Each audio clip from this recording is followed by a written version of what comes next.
Pip was rich, but he had never felt poorer.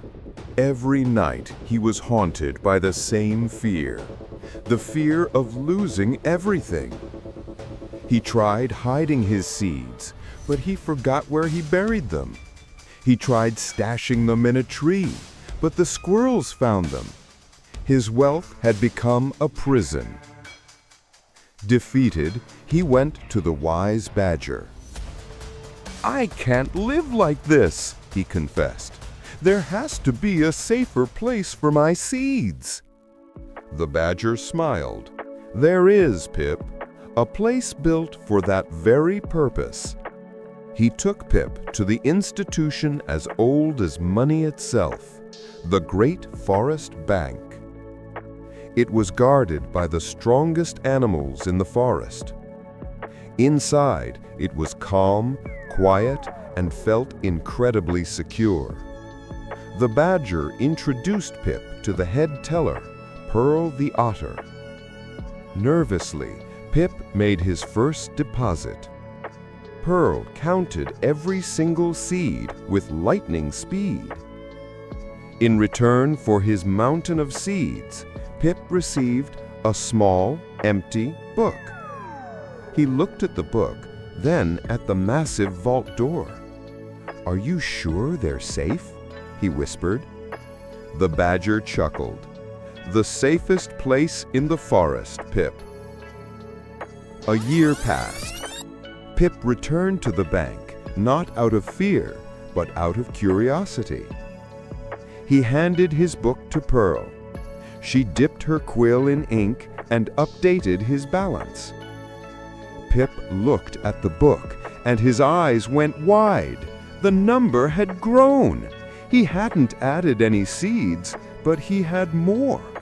"How is this possible?" he gasped. "Is this magic?" "It is a kind of magic," the badger explained. "The magic of banking. The bank doesn't just let your seeds sit in the vault.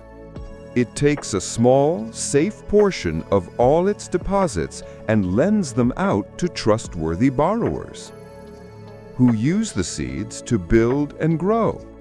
They then pay the bank back with a little extra as a thank you for the loan. And the bank shares a small piece of that thank you with you for allowing them to use your seeds.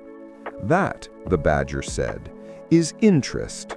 Pip was amazed. The bank was not only protecting his wealth, it was also making it grow, slowly and safely. That night, for the first time in a long time, Pip slept soundly. His wealth was no longer a burden. It was a secure, organized, and quietly growing foundation for his future. But a new question started to form in his mind. He saw Pearl the otter approve another loan for Barnaby the beaver, whose business was strong.